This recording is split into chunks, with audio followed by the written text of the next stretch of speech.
10 taon ng pag-ibig itinapon sa isang iglap. Habang tinatahi ko ang vest para sa ating anibersaryo, tinatahi mo na pala ang iyong kataksilan sa bisig ng iba. Hampas lupa ang tawag niyo sa akin. Pero sino ang tunay na pulubi kapag binawi ko na ang bilyong-pisong nagpayaman sa inyo? Handa ka na bang bumalik sa putik, Donato? Sino ngayon ang talo? Huwag mong sayangin ang oras ko, Donato. Pirmahan mo na ang divorce papers na yan. Mas mabuti pang mabulok ang kumpanya natin kaysa manatiling nakakabit ang pangalan ng ilustre sa isang malas na tulad ni Teresa. Ang boses ni Doña Consuelo ay matalim pa sa labaha. Umaalingaw-ngaw sa loob ng marangyang opisina ni Donato. Sa labas ng pintuang bahagyang nakabukas, napatigil ang mga hakbang ni Teresa. Ang kanyang mga kamay, na puno ng maliliit na sugat mula sa magdamag na pagtatahi, ay mahigpit na nakakapit sa isang kahon na nakabalot sa mamahaling papel. Sa loob niyon ay ang isang itim na vest. Ang bunga ng 3 buwan niyang pagpupuyat at bawat hibla ay hinabi ng kanyang wagas na pagmamahal. Ito ang kanilang ika-10 anibersaryo. Gusto niyang isurpresa ang asawa, bitbit ang paborito nitong ulam na niluto niya ng maaga, at ang regalo na huling bahagi ng kanyang pag-aalay bilang isang asawa. Ngunit ang bumati sa kanya ay hindi ang yakap ni Donato, kundi ang amoy ng pabango ng ibang babae na humahalo sa malamig na hangin ng aircon. Pero ma, paano si Teresa? 10 taon din siyang nagsilbi sa atin. Marinig niyang sagot ni Donato, ngunit ang tono nito ay walang bakas ng pagtatanggol. Puno ito ng pag-aalinlangan, tila isang batang natatakot sa kanyang ina. Isang malutong na tawa ang sumunod na narinig ni Teresa. Hindi iyon mula kay Doña Consuelo. Iyon ay mula kay Isabela, ang babaeng laging nakabuntot sa mga transaksyon ng kumpanya. Nagsilbi? Donato darling, she's more like a maid than a wife. Tingnan mo ang mga daliri niya. Laging may bakas ng karayom at sinulid. She doesn't belong here. She belongs in a sweatshop, not in a boardroom with us. Nanigas ang buong katawan ni Teresa. Ang box na hawak niya ay nagsimulang manginig. Naramdaman niya ang unti-unting paglamig ng kanyang mga dulo ng daliri. Tila ba ang lahat ng dugo sa kanyang katawan ay dumadaloy pabalik sa kanyang puso, na ngayon ay pinipiga ng isang invisible na kamay. Ang bawat salitang binitiwan nila ay parang mga aspile na itinutusok sa kanyang kaluluwa. Hindi na niya napigilan ang kanyang sarili. Sa isang marahas na pagtulak, bumukas ang pinto. Ang eksenang tumambad sa kanya ay sapat na upang gumuho ang kanyang mundo. Si Isabela ay nakaupo sa mismong desk ni Donato. Ang mga braso ay nakapulupot sa leeg ng kanyang asawa. Si Donato, ang lalaking pinag-alayan niya ng kanyang kabataan at pangarap, ay hindi man lang makatingin ng diretso sa kanya. Teresa, nauutal na sambit ni Donato. Bumagsak ang bitbit niyang kahon sa sahig. Ang tunog niyon ay tila isang hatol ng kamatayan sa gitna ng katahimikan. Ang paboritong ulam na kanyang inihanda ay tumapon. Ang amoy ng masarap na pagkain ay naging mantsa sa mamahaling carpet ng opisina. Diyos ko, look at this mess! Sigaw ni Doña Consuelo habang tumatayo at mabilis na lumapit kay Teresa. Walang babala. Isang malakas na sampal ang dumapos sa pisngi ni Teresa. Ang sakit ay hindi nagmula sa hapdi ng balat, kundi sa katotohanang ang taong tinuring niyang ina ay may kakayahang itaboy siya na parang isang ligaw na aso. Lumayas ka rito, hampas lupa. Huwag mong madungisan ang sahig na ito ng iyong kamalasan. Pirmahan mo ang papeles na ito at umalis ka sa buhay ng anak ko. You were never one of us, Teresa. You were just a temporary shadow in this palace. Tumingin si Teresa kay Donato, naghahanap ng kahit katiting na awa, ng kahit isang salita ng pagtatanggol. Ngunit iniwas ni Donato ang kanyang paningin. Umalis ka na, Teresa. It's for the best. Hindi tayo para sa isa't isa. Ang mga salitang iyon ay tila isang malaking pader na biglang humarang sa kanyang paghinga. Ang kanyang lalamunan ay nanikip. Ang kanyang mga mata ay nanunuyo sa tindi ng sakit na hindi kayang ilabas ng luha. Naramdaman niya ang bawat hibla ng kanyang pagkatao na nagkakapira-pira. Ang lalaking binigyan niya ng lahat, ang lalaking hindi alam na ang bawat sentimo ng yaman nito ay nagmula sa sakripisyo ng kanyang pamilya, ay tinatapon siya ngayon ng walang pag-aalinlangan. Dahan-dahang yumuko si Teresa. Kinuha niya ang vest na lumabas mula sa kahon. Ang telang itim na ngayon ay may bahid na ng dumi mula sa natapong pagkain. Niyakap niya ito ng mahigpit. Tila ba ito na lamang ang huling piraso ng kanyang dignidad? Kung yan ang gusto niyo. Bulong ni Teresa, ang kanyang boses ay malamig at malalim, tila galing sa ilalim ng lupa. Aalis ako, pero tandaan niyo ang araw na ito. Naglakad siya palabas ng gusali. Hindi alintana ang mga mapanghusgang tingin ng mga empleyado. Paglabas niya, ang langit ay biglang nagdilim at ang malakas na buhos ng ulan ay nagsimulang bumagsak.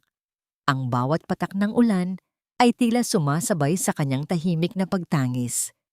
Nakatayo siya sa gitna ng kalsada, basang-basa, yakap-yakap ang regalong hindi kailanman matatatanggap.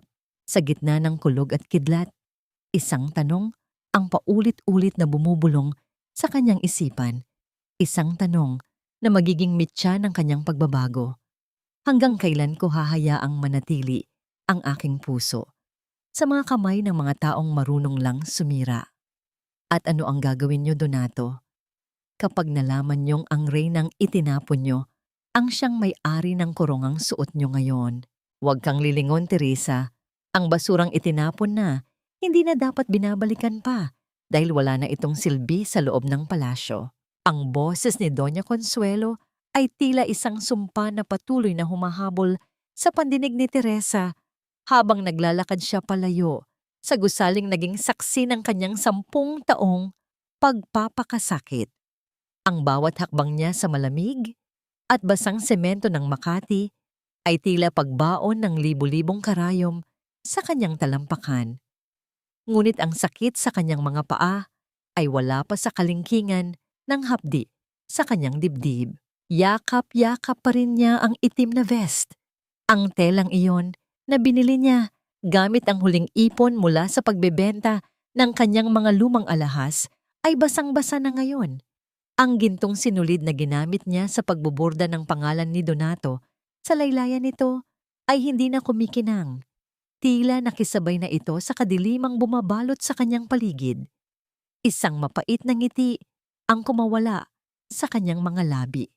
10 taon. 10 taon niyang tinalikuran ang sariling pangarap upang maging anino lamang ng isang lalaking hindi marunong lumingon sa pinanggalingan. Sa loob ng marangyang opisina na iniwan niya, hindi pa tapos ang pag-uusig. Kinuha ni Doña Consuelo ang mga natirang gamit ni Teresa sa cabinet.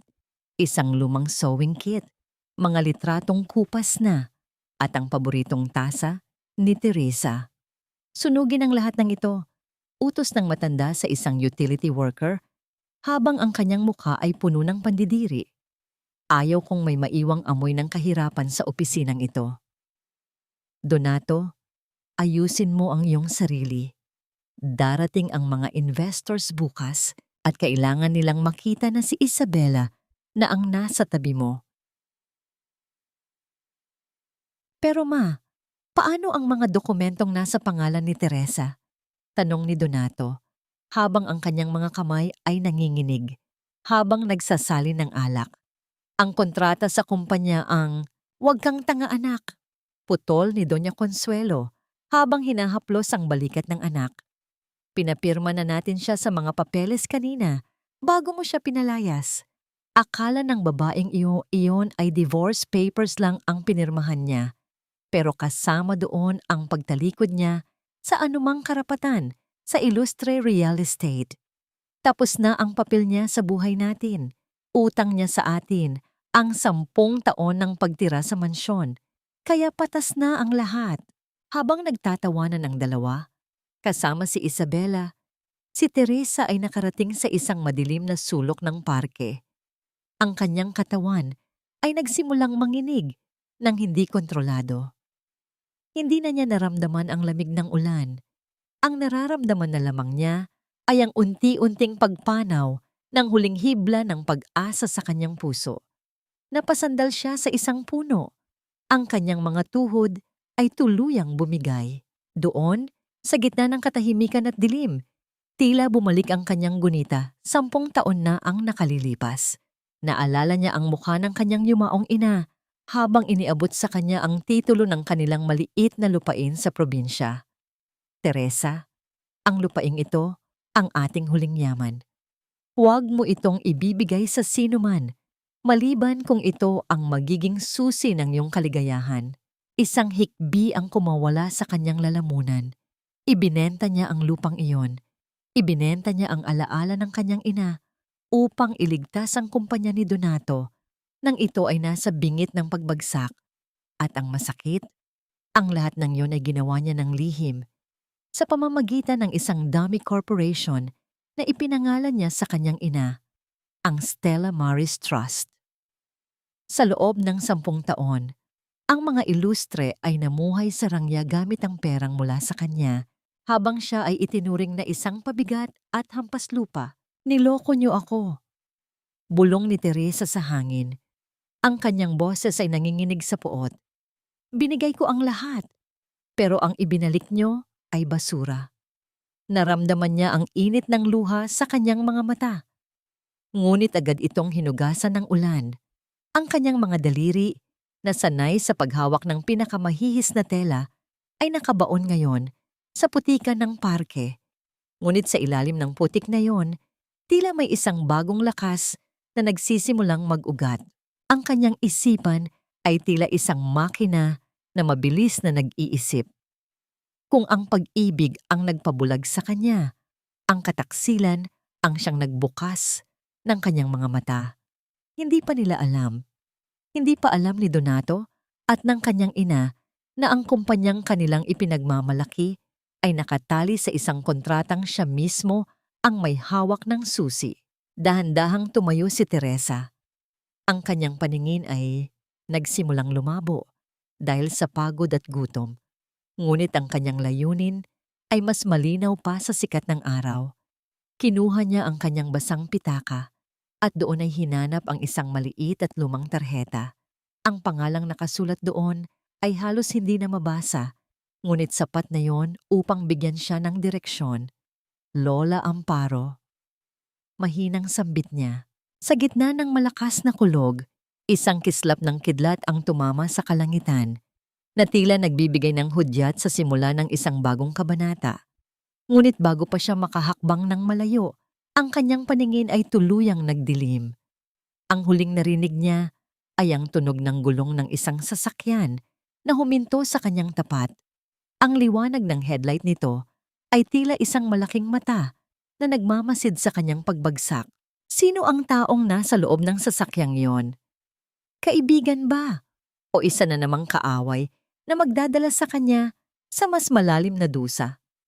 At ang mas mahalagang tanong, sapat pa ba ang lakas ni Teresa upang harapin ang katotohanang ang lahat ng kanyang pinaghirapan ay maaaring mawala na ng tuluyan bago pa man siya makapaghiganti? Hindi pa pala ito ang katapusan, anak.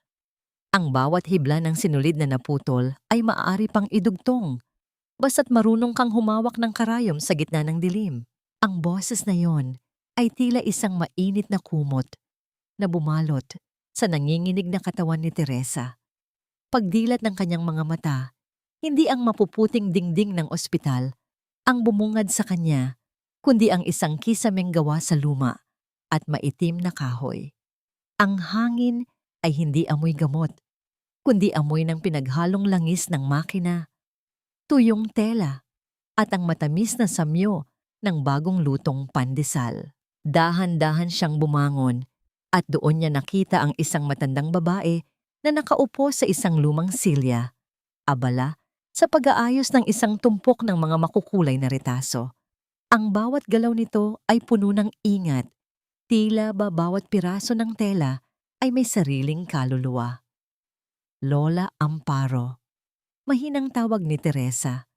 Ang kanyang boses ay paos at tila isang tuyong dahon na hinihipan ng hangin. Tumigil ang matanda sa kanyang ginagawa at lumingon kay Teresa. Ang mga mata nito, bagamat malabo na dahil sa katandaan, ay nagpakita ng isang uri ng pag-unawa na hindi kailanman naramdaman ni Teresa sa loob ng mansyong ilustre. Salamat sa Diyos at gising ka na.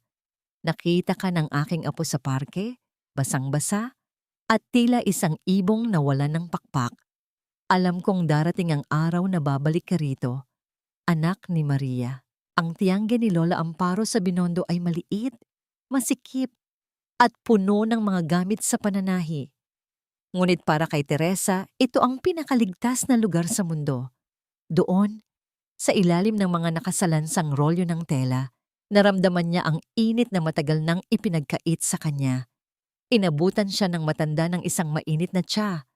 Ang usok nito ay humahaplos sa kanyang mukha. Iniwan ko na sila, Lola, sabi ni Teresa, habang ang kanyang mga kamay ay mahigpit na nakahawak sa baso. Wala na akong natira. Ang vest na tinahi ko para sa kanya, naging basahan na lang sa kalsada. Wala kang natira? Isang banayad na tawa ang kumawala sa mga labi ni Lola Amparo. Teresa, ang iyong ina ay hindi ka iniwan na walang sandata. Nakalimutan mo na ba ang maliit na lihim na itinago natin 10 taon na ang nakalilipas? Napako ang tingin ni Teresa sa kanyang lumang pitaka na nakapatong sa tabi ng higaan. Tuyong-tuyo na ito, ngunit may isang bahagi nito na tila hindi nabasa ng ulan, isang nakatagong bulsa na sadyang tinahi ng kanyang ina para sa mga pinakaimportanteng dokumento. Sa loob niyon ay isang maliit na card na may kulay gintong chip at isang code na tanging siya lang ang nakakaalam. Gamit ang nanginginig na mga daliri, kinuha ni Teresa ang card. Ito ang susi sa Stella Maris Trust. Sa loob ng 10 taon, ang card na ito ay nanatiling tulog, gaya ng kanyang pagkatao. Dahan-dahan niyang kinuha ang kanyang lumang cellphone at sa pamamagitan ng isang secure na website, ipinasok niya ang mga impormasyon. Nang lumitaw ang konfirmasyon sa screen, tila tumigil ang pag-ikot ng mundo ni Teresa. Sa ilalim ng pangalan ng kanyang ina, nakasulat ang kabuuang balanse ng pondo. Ang bilang ng mga zero ay tila mga bituin na sumasayaw sa harap ng kanyang mga mata. 120 bilyong piso. 120 bilyong piso na hindi kailanman naging pag-aari ng mga ilustre, kundi isang pautang mula sa isang multong hindi nila kilala. Isang matalim na ngiti ang unti-unting gumuhit sa mga labi ni Teresa. Ang kanyang mga mata, na kanina lang ay puno ng luha, ngayon ay naglalayab sa isang bagong uri ng determinasyon. Hindi na siya ang biktima. Hindi na siya ang hampas lupa na pwedeng tadyakan. Siya ang nagpapakain sa mga taong pumatay sa kanyang puso. Lola, kailangan ko ng bagong kasuotan, sabi ni Teresa habang nakatingin sa mga makina ng pananahi. Hindi na ako magtatahi para sa kanila. Magtatahi ako para sa aking sariling kalayaan. Ang gabi sa Binondo ay naging saksi sa isang himala. Ang tunog ng lumang makina ni Lola Amparo ay nagsimulang umugong. Isang ritmo ng bakal at sinulid na tila isang martsa ng digmaan. Ang bawat ikot ng gulong nito ay nagpapaalala kay Teresa ng bawat sampal, bawat insulto, at bawat patak ng luhang inubos niya sa loob ng 10 taon. Ngunit ang katahimikan sa loob ng tiyangge ay nabasag nang tumunog ang cellphone ni Teresa. Isang hindi kilalang numero ang tumatawag. Sa kabilang linya, ang boses ng isang lalaki na may awtoridad ay bumasag sa katahimikan. Magandang gabi, Madam Teresa. Ito ang inyong head lawyer mula sa trust. Nais ko lamang ipaalam na ang pamilya Ilustre ay kasalukuyang nagpaproseso ng isang malaking loan gamit ang mga assets na nasa ilalim ng inyong pondo. At higit sa lahat, ang inyong dating asawa ay nag-anunsyo na ng kanyang kasal kay Isabela sa susunod na buwan-buwan. Ano ang inyong nais naming gawin? Huminga ng malalim si Teresa. Ang bawat himaymay ng kanyang kalamnan ay tila tumitigigas. Tumingin siya sa salamin at nakita ang isang babaeng hindi niya kilala. Isang babaeng handang sunugin ang mundo para mahanap ang hustisya. Hayaan niyo silang magsaya. Ang tanging sagot ni Teresa, ang kanyang boses ay tila isang malamig na talim ng gunting na humihiwa sa tela. Hayaan niyo silang umakyat sa pinakamataas na rurok ng kanilang pangarap. Dahil mas masarap silang panoorin kapag bumagsak na sila sa lupa. Ngunit sa likod ng kanyang matapang na salita, isang lihim na pangamba ang kumurot sa kanyang puso. Sapat na ba ang pera upang gamutin ang isang pusong nawasak? O sadyang may mga sugat na kahit bilyong piso ay hindi kayang tahiin? Ang akala nila, ikaw ang nakatanikala sa kanila dahil sa utang na loob. Ngunit hindi nila alam, ang bawat hininga ng kumpanyang yan ay nakasalalay sa isang pirasong papel na ikaw mismo ang pumirma. 10 taon na ang nakalilipas. Ang mga salita ni Lola Amparo ay tila isang malamig na tubig na nagpabura sa huling init ng pag-ibig sa puso ni Teresa. Habang nakaupo siya sa isang maliit na bangko, pinagmamasdan niya ang kanyang mga daliri na may mga peklat ng karayom. 10 taon. Isang dekada siyang naniwala sa kasinungalingan ni Doña Consuelo na ang pananatili niya sa mansyon ay isang utang na loob na dapat niyang bayaran ng pagsisilbi at katahimikan. Naalala niya ang araw na nagluhod si Donato sa kanyang harap, hindi upang mag-alok ng kasal, kundi upang humingi ng tulong dahil ang Illustre Real Estate ay lulubog na sa utang. Sa ngalan ng pag-ibig, ibinenta ni Teresa ang lupang pamana ng kanyang ina at lihim na ipinasok ang pera sa kumpanya. Ngunit ang naging kapalit? Sa bawat hapunan, sa bawat pagtitipon, ipinamumukha ni Doña Consuelo sa harap ng maraming tao na si Teresa ay isang pulubi na pinulot lang nila sa kalye. Utang mo sa amin ang iyong buhay, Teresa. Madalas sabihin ng matanda habang pinanunood siyang maglinis ng mga mamahaling porselana.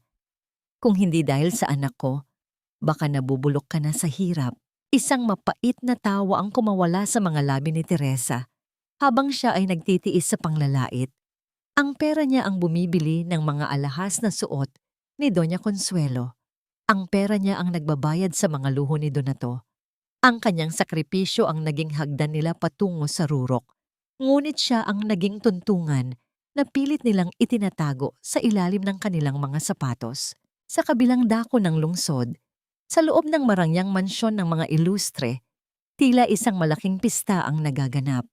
Nagkakantiyawan ang mga kaibigan ni Donato habang hawak ang mga baso ng mamahaling alak. Cheers para sa nalalapit na kasal ng taon, sigaw ng isa sa mga board members. Mabuti na lang at wala na ang malas mong asawa, Donato. Ngayong kasama mo na si Isabela, ang tagapagmana ng mga Lopez. Tiyak na lalong lalaki ang ating imperyo. Ngumiti si Donato. Isang ngiting puno ng yabang, ngunit may halong kaba sa kanyang mga mata. Sinasabi ko sa inyo, ang babaeng yon ay pabigat lang. Isang 10 taon na pagkakamali. Ngayon, malaya na ako.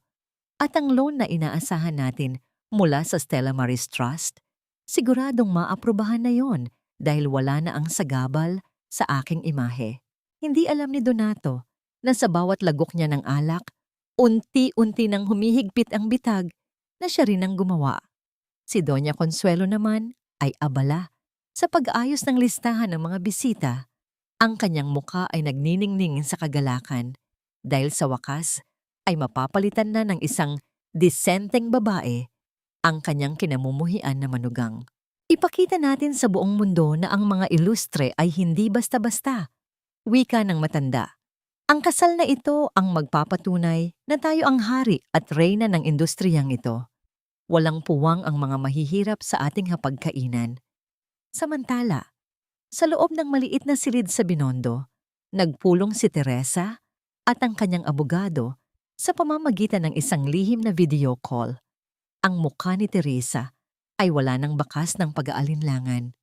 Ang bawat salitang lumalabas sa kanyang bibig ay may bigat ng hustisya. Attorney Santos, totoo ba ang nakasaad sa fidelity clause ng trust fund? Tanong ni Teresa. Opo, Madam Teresa, sagot ng abogado. Sa ilalim ng kasunduan na ginawa nyo 10 taon na ang nakalilipas, ang pondo ay mananatiling aktibo hanggat ang pamilya, ilustre, ay tapat sa kanilang moral na obligasyon. Ngunit may isang espesyal na probisyon. Kung ang beneficiary ay napatunayang nagtaksil o gumamit ng panlilinlang upang itaboy ang tunay na investor, may karapatan kayong bawiin ang bawat sentimo, kasama ang lahat ng kinita nito sa loob ng 30 segundo.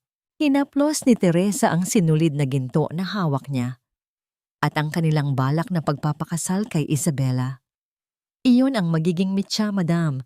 Sa sandaling sabihin ni Donato ang I do sa harap ng altar, habang hindi pa legal na natatapos ang inyong ugnayan sa usaping pinansyal, maituturing itong paglabag sa kontrata.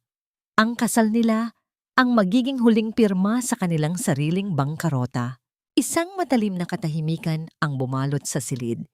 Tiningnan ni Teresa ang kanyang sarili sa isang lumang salamin. Hindi na siya ang babaeng nakayuko. Ang kanyang mga mata ay tila dalawang nagniningas na uling sa gitna ng kadiliman. Ang bawat insultong natanggap niya, ang bawat sampal ni Doña Consuelo, at ang bawat gabing iniwan siyang mag-isa ni Donato ay nagtipon-tipon upang bumuo ng isang plano na walang sinuman ang makakahula. Hayaan niyo silang magdiwang, bulong ni Teresa sa kanyang sarili. Hayaan niyo silang gastusin ang huling barya ng aking pasensya dahil ang damit na isusuot ko sa kanilang kasal ay hindi puti para sa kapayapaan, kundi itim para sa kanilang katapusan. Ngunit sa kabila ng lahat ng galit, may isang maliit na bahagi ng kanyang puso ang kumikirot. Naalala niya ang isang gabi noong unang taon ng kanilang kasal kung saan ipinangako ni Donato na hinding-hindi siya nito paiiyakin. Ang alaala ng pangakong iyon ay tila isang mapait na lason na lalong nagpaalab sa kanyang hangaring tapusin ang lahat.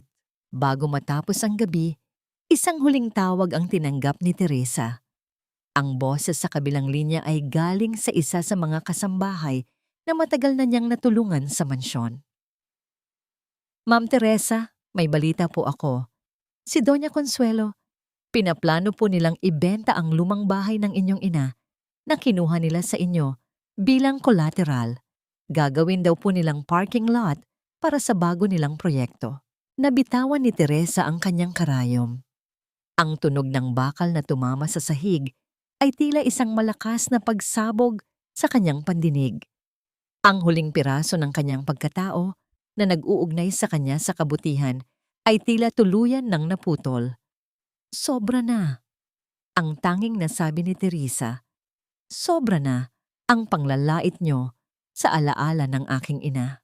Ano ang susunod na hakbang ni Teresa ngayong pati ang huling alaala ng kanyang pamilya ay nais bastusin ng mga ilustre? Mapipigilan ba niya ang kanyang sarili na huwag sumabog bago ang takdang araw o ang kanyang galit ang siyang magiging dahilan upang masira ang lahat ng kanyang pinagplanuhan? Hindi lahat ng sugat ay naghihilom sa gamot.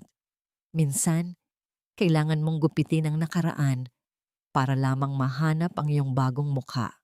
Hawak ni Teresa ang isang matalas na gunting. Ang kinang ng bakal nito ay sumasalamin sa lamlam ng kanyang mga mata sa harap ng isang buradong salamin sa loob ng tiyangge ni Lola Amparo. Sa loob ng 10 taon, inalagaan niya ang kanyang mahabang buhok dahil iyon ang gusto ni Donato. Sinasabi nito na ang kanyang buhok ang simbolo ng kanyang pagiging tradisyonal at masunuring asawa. Ngunit ngayon, ang bawat hibla nito ay tila mga tanikalang nakagapos sa kanyang leeg. Sa isang mabilis at determinadong paggalaw, narinig ang malutong na tunog ng pagputol ng talim sa makapal na buhok. Ang bawat bahagi nito na bumabagsak sa sahig ay tila mga taon ng panglalait, puyat, at luhang tinatapos na niya. Nang matapos ang huling gupit, isang bagong babae ang tumingin sa kanya mula sa salamin. Ang kanyang buhok ay hanggang balikat na lamang, mas matapang ang dating, at tila ba mas lumitaw ang ganda ng kanyang mukha na matagal nang natabunan ng kapaguran. "Bagay sa'yo, anak!" Wika ni Lola Amparo habang nakasandal sa pintuan. Ang buhok ay tumutubo muli, ngunit ang nawalang dangal ay kailangang bawiin ng may kasamang talino. Ngumiti si Teresa, isang ngingiting hindi na umaabot sa kanyang mga mata, kundi nananatili sa kanyang mga labi bilang proteksyon. Hindi lang buhok ang babaguhin ko, Lola. Babaguhin ko ang takbo ng buhay ng mga taong akala ay tapos na ako. Sa sumunod na mga araw, ang maliit na tiangge ay naging sentro ng paglikha. Ginamit ni Teresa ang kanyang talento na matagal niyang itinago sa loob ng mansyon. Nagdisenyo siya ng mga kasuotan na simple ngunit may kakaibang rikit. Mga damit na tila humihinga at may sariling kwento. Hindi nagtagal, ang mga gawa niya ay nagsimulang mapansin sa social media sa tulong ng apo ni Lola Amparo. Maraming mga kliyente ang dumarating, nagtatanong kung sino ang misteryosong designer na tinatawag nilang Risa. Isang hapon, habang nagpapahinga, binuksan ni Teresa ang lumang telebisyon. Ang balita ay tungkol sa nalalapit na paglulunsad ng bagong proyekto ng Ilustre Real Estate. Nakita niya si Donato sa screen, nakasuot ng isang mamahaling suit, habang ang kanyang braso ay nakapulupot sa bewang ni Isabela. Masaya kami sa bagong yugto ng aming buhay, wika ni Donato sa mga reporter. Ang kanyang boses ay puno ng kayabangan. Ang kumpanya ay nasa pinakamataas na antas ng tagumpay at ito ay dahil sa suporta ng mga tamang tao sa paligid ko. Naramdaman ni Teresa ang pagkirot ng kanyang puso, ngunit agad itong napalitan ng isang malamig na determinasyon. Naalala niya ang bawat gabing nag-iisa siya habang si Donato ay nasa labas, nagtatrabaho daw para sa kanilang kinabukasan. Ngayon, malinaw na sa kanya na ang kinabukasang iyon ay hindi para sa kanya. Magsaya ka, Donato, bulong ni Teresa sa hangin.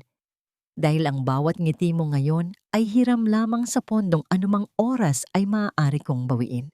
Ipinagpatuloy ni Teresa ang kanyang pagtatrabaho. Hinawakan niya ang isang pirasong tela ng seda.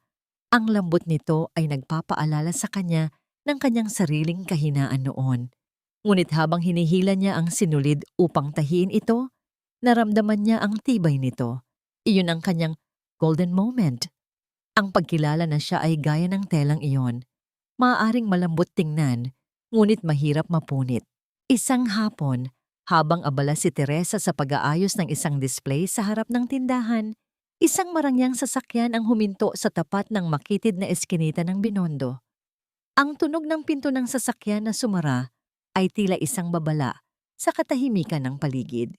Isang babaeng nakasuot ng malaking sunglasses at bitbit ang isang Hermes na bag ang bumaba. Ang kanyang bawat hakbang ay puno ng pagmamalaki. Tila ba ang bawat dumi sa kalsada ay isang insulto sa kanyang mga sapatos. Pumasok siya sa tiyangge, hindi man lang nag-abalang batiin ang mga naroon. "Is this the place?" Tanong ng babae habang tinitingnan ang paligid ng may pandidiri. Sabi nila, dito raw galing ang viral na gown na nakita ko sa internet. "I need a wedding gown and I want it to be the most expensive one you can make. Money is not an issue for an Ilustre." Nanigas ang buong katawan ni Teresa. Ang boses na yon, ang amoy ng pabangong iyon. Hindi siya maaaring magkamali. Dahan-dahan siyang tumayo mula sa kanyang kinauupuan. Ang kanyang mukha ay bahagyang natatakpan ng isang suot na face mask para sa alikabok ng tela. Humarap siya sa babae. Sa harap niya ay walang iba kundi si Isabela. Ang babaeng naging mitya ng kanyang paghihirap ay narito ngayon, humihingi ng tulong sa kanya nang hindi nito nalalaman. "Welcome to our shop," wika ni Teresa. Ang kanyang boses ay pilit niyang pinakalma upang hindi makilala. "Anong uri ng kasal ang pinaplano niyo?" Tumingin si Isabela sa kanya. Ang mga mata nito ay nanunuri sa likod ng sunglasses. "A wedding of the century, of course. Donato Ilustre is marrying me.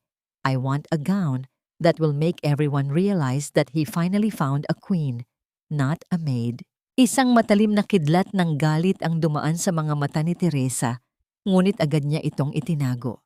Isang plano ang biglang nabuo sa kanyang isipan, isang pagkakataon na hindi niya inaasahan. "I can make that gown for you," sabi ni Teresa. Ang kanyang boses ay tila isang matamis na bitag. "A gown that you will never forget for the rest of your life." Ngunit habang sinusukat ni Teresa si Isabela, naramdaman niya ang isang kakaibang panginginig sa kanyang mga kamay. Mapapanatili ba niya ang kanyang pagkukunwari hanggang sa huli? O ang kanyang puot ang siyang magbubunyag ng kanyang lihim bago pa man dumating ang takdang panahon ng kanyang paniningil? Bakit ang amoy ng iyong tagumpay ay amoy ng aking mga luha at ang bawat ngiti mo ay tila isang latay sa aking likuran? Ang mga salitang iyon ay nanatiling nakabilanggo sa loob ng isipan ni Teresa habang nakatayo siya sa likuran ni Isabela. Ang amoy ng mamahaling pabango ng babae ay tila isang laso na sumasakal sa kanyang hininga na nagpapaalala sa kanya ng huling gabi sa opisina ni Donato. Sa loob ng maliit at medyo madilim na tiangge, ang bawat kislap ng mga alahas ni Isabela ay tila nanunukso sa kahirapang nakapaligid sa kanila. "Can you hurry up? Ang init dito at parang nangangati ang balat ko sa alikabok."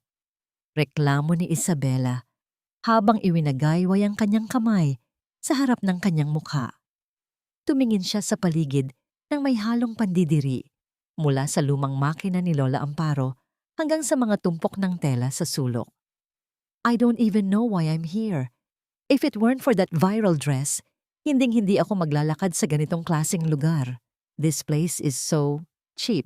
Naramdaman ni Teresa ang pag-akyat ng dugo sa kanyang mukha. Ang bawat salita ni Isabela ay tila isang sampal sa dangal ni Lola Amparo at sa bawat taong marangal na nagtatrabaho sa Binondo. Huminga siya ng malalim, pilit na pinapakalma ang mabilis na tibok ng kanyang puso. "Pasensya na po, ma'am. Marami lang po talagang ginagawa," sagot ni Teresa. Ang kanyang boses ay nanginginig ng bahagya, kaya't mas lalo niyang hinigpitan ang pagkakaayos ng kanyang face mask. "Kung maaari po, tumayo kayo ng tuwid para makuha ko ang tamang sukat." Dahan-dahang lumapit si Teresa, bit-bit ang tape measure. Nang itaas niya ang kanyang mga kamay upang ilibot ito sa balikat ni Isabela, naramdaman niya ang isang kakaibang panginginig. Ang kanyang mga daliri, ang mga daliring 10 taon na nagluto, naglinis at nag-alaga kay Donato, ay ilang pulgada na lamang ang layo mula sa balat ng babaeng umagaw sa lahat ng kanyang pinaghirapan. Sa isang sandali, pumasok sa kanyang isipan ang isang madilim na hangarin. Isang mabilis na paghigpit lamang ng tape measure sa leeg ni Isabela at matatapos na ang lahat. Ngunit agad niyang itaboy ang kaisipang iyon. Ang kamatayan ay masyadong madaling kawalan para sa isang tulad ni Isabela. Ang gusto ni Teresa ay makita itong mawalan ng lahat, gaya ng ginawa nila sa kanya. "Your shoulders are a bit tense, ma'am," bulong ni Teresa habang maingat na idinidikit ang tape measure. "Of course they are. Napakaraming inaasikaso para sa wedding of the century," mataray na sagot ni Isabela. "Donato wants everything to be perfect," sabi niya. "Deserve ko raw ang lahat ng karangyaan dahil ako lang daw ang babaeng nagbigay sa kanya ng pride. Unlike his ex-wife, who was just a plain, boring housemaid." Tumigil ang mundo ni Teresa. Ang bawat salita ay tila isang kutsilyong unti-unting hinihiwa ang kanyang puso. Boring housemaid, iyon pala ang tingin sa kanya ni Donato pagkatapos ng lahat ng kanyang sakripisyo. Ang bawat puyat niya sa pagtatahi ng mga damit nito, ang bawat pagtitipid niya upang may maipondo sa kumpanya, ay nauwi lamang sa pagiging puring. Ang kanyang kamay na nakapatong sa balikat ni Isabela ay biglang nanginig ng malakas. Nadama niya ang init ng kanyang puot na tila gustong sumabog. Ngunit bago pa mapansin ni Isabela, mabilis niyang inalis ang kanyang kamay at nagkunwaring may isinusulat sa kanyang notebook. "Are you okay? Bakit nanginginig ang kamay mo?" tanong ni Isabela. Ang kanyang boses ay puno ng paghihinala. Humarap siya kay Teresa at tinitigan ito ng maigi. Yumuko si Teresa, iniisip ang bawat turo ni Lola Amparo tungkol sa pagtitimpi. Mabigat lang po siguro ang pagod, ma'am. Kanina pa po kasi akong madaling araw nagtatrabaho. Hindi pa rin nag-alis ng tingin si Isabela. Dahan-dahan niyang itinaas ang kanyang kamay at hinawakan ang baba ni Teresa. Pilit na itinataas ang mukha nito upang magtagpo ang kanilang mga mata. Ang distansya sa pagitan nila ay naging napakalapit. Sapat na upang marinig ni Teresa ang bawat paghinga ng kanyang kaaway. "Wait!"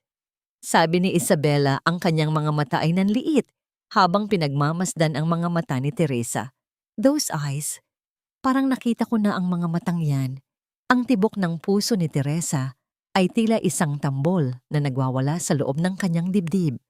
Naramdaman niya ang malamig na pawis na namumuo sa kanyang noo. Ang katahimikan sa loob ng tiyangge ay naging napakabigat.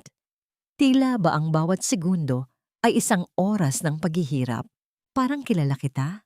Patuloy ni Isabela, ang kanyang boses ay naging isang mapanganib na bulong. "Sino ka ba talaga?" Biglang bumukas ang pinto ng tiyangge at pumasok ang apo ni Lola Amparo na naging dahilan upang maputol ang tensyon. Mabilis na kumalas si Teresa at tumalikod. Kunwari ay may inaayos na mga sinulid.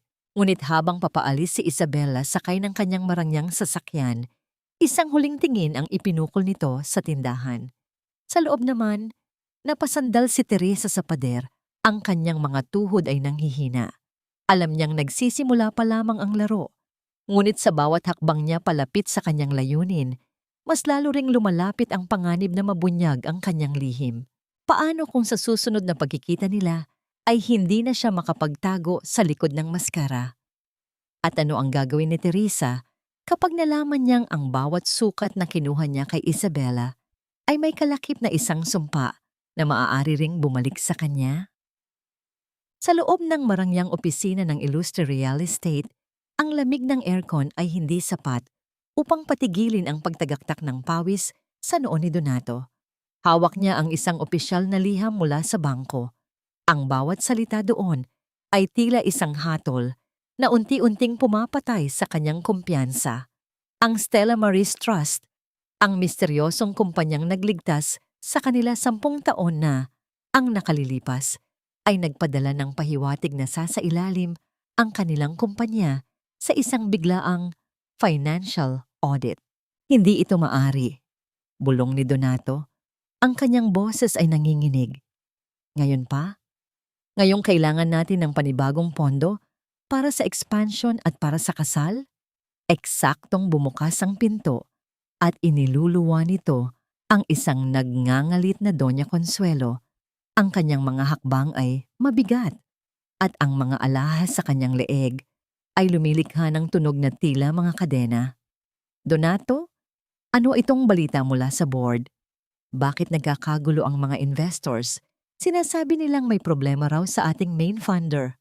"Ma, nagpadala ng notice ang Stella Maris." Paliwanag ni Donato habang sapo ang kanyang ulo. "Gusto nilang suriin ang lahat ng records natin simula noong pumasok sila 10 taon na ang nakalilipas. Kung makakita sila ng kahit anong butas, maaari nilang i-freeze ang ating credit line." Isang mapait na tawa ang kumawala kay Doña Consuelo. "Siguradong pakana ito ng mga kalaban natin. O baka naman." Bigla siyang napatigil at ang kanyang mga mata ay nanliit sa galit. "Baka naman yang malas mong ex-wife ang may dala ng sumpa. Sinasabi ko sa'yo, mula nang dumating ang babaeng yon, laging may hindi magandang nangyayari. Mabuti na lang at pinalayas na natin siya." "Pero ma, paano kung hindi ito tungkol sa swerte?" tanong ni Donato. "Paano kung may taong talagang nagmamasid sa atin?" Habang nagtatalo ang mag-ina, sa kabilang panig ng lungsod, sa tahimik na sulok ng tiyangge ni Lola Amparo, si Teresa ay abala sa isang kakaibang gawain. Hindi siya nagtatahi ng damit. Hawak niya ang itim na vest na tanging alaala ng kanyang huling gabi bilang asawa. Gamit ang isang maliit na gunting, maingat niyang binunot ang isang hibla ng gintong sinulid mula sa burda ng pangalan ni Donato. Ang sinulid na yon ay kumikinang sa ilalim ng bumbilya, Tila isang buhay na bagay na may dalang alaala ng 10 taong pagtitiis. Ang bawat simula ay may dulo. Bulong ni Teresa. At ang dulo niyo ay magmumula sa mismong hibla ng pagmamahal na sinayang niyo. Inilagay niya ang gintong sinulid sa loob ng isang maliit, itim na sobre. Wala itong sulat, wala itong pangalan. Pagkatapos, ibinigay niya ito sa isang batang laging tumutulong sa kanila sa Binondo upang ihatid sa opisina ni Donato bilang isang special delivery. Bumalik ang eksena sa opisina. Isang sekretarya ang pumasok at inabot ang sobre kay Donato. "Sir, may nag-iwan po nito sa baba. Sabi po ay mahalaga raw para sa inyo." Nagtaka si Donato.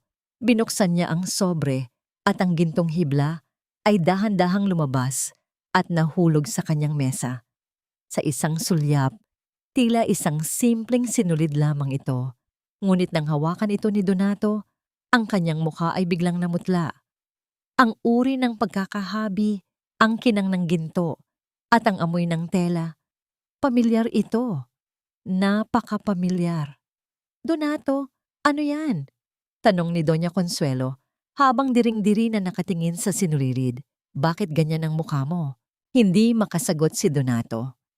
Ang kanyang isipan ay bumalik sa lahat ng mga gabing nakikita niya si Teresa na nagtatahi hanggang madaling araw. Naalala niya ang sinabi ni Teresa bago ito umalis sa ulan. "Tandaan niyo ang araw na ito. Ang ginto ay kumikinang, ngunit hindi nito kayang itago ang amoy ng nabubulok na konsensya sa loob ng bahay na ito." Ang mansyon ng mga ilustre ay muling nabuhay sa liwanag ng libu-libong bumbilya. Ang amoy ng pinakamahal na alak at ang samyo ng mga imported na bulaklak ay humahalimuyak sa hangin.